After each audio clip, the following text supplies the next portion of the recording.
When a Prime Minister writes a love letter to a town, Southport's £10 million lesson in hope. Right? Hold up.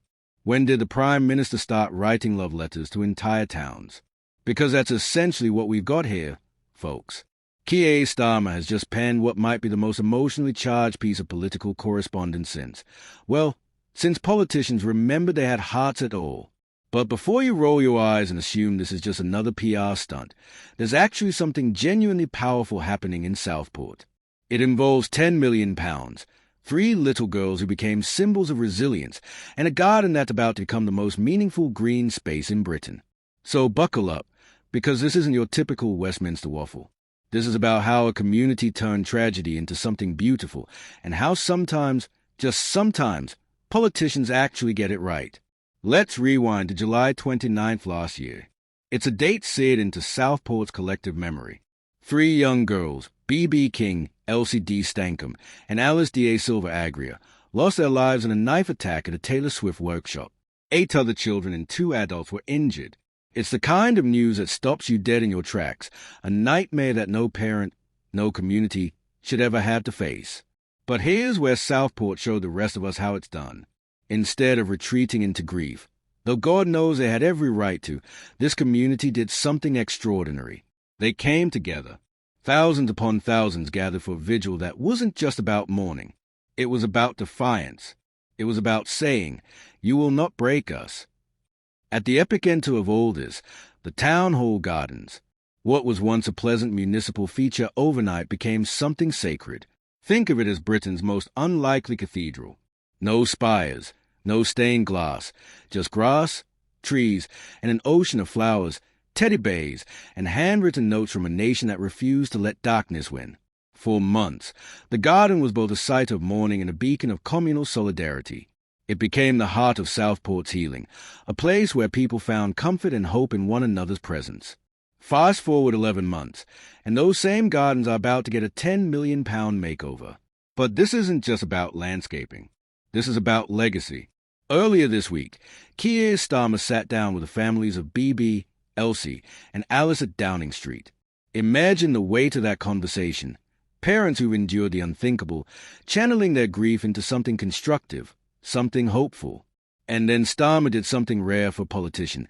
He wrote a letter, not a press release, not a statement, but a genuine letter to an entire town. When's the last time you saw that? It's as if he suddenly remembered that politics is supposed to be about people, not just photo ops and sound bites. The vision these families have developed for the gardens isn't just beautiful, it's brilliant.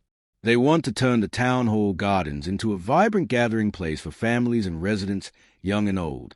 We're talking open-air performances, bustling market stalls, regular community events. They want to transform a space that became a symbol of loss into a symbol of life and togetherness. It's about turning a memorial into a celebration, which, when you think about it, is exactly what those 3 little girls would have wanted, isn't it? Here's where it gets interesting politically. This isn't just the government throwing money at a problem and hoping it goes away. £10 million is a serious investment. The government is stumping up £5 million. Sefton Council is contributing £2.5 million, and the Liverpool City Region Combined Authority is matching that with another £2.5 million. Cynics might say, well, of course they are throwing money at it. It's good PR. And you know what?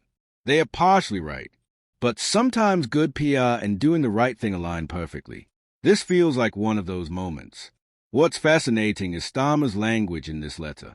He's not talking about delivering for hard-working families or any of that usual political gibberish. He's talking about community, about resilience, about the universal human desire to feel rooted in your home. He even quotes Joe Cox, "We are far more united and have far more in common with each other than things that divide us." And that brings us to the bigger picture, because this story isn't just about Southport anymore. Starmer writes that the entire nation stands with you. And for once, that doesn't feel like empty rhetoric. Southport has become something more than a town dealing with tragedy. It's become a masterclass in how communities can respond to the worst possible circumstances. In an era when we're constantly told that society is fragmenting, that neighbors don't know each other, that community is dead, Southport proved all that wrong.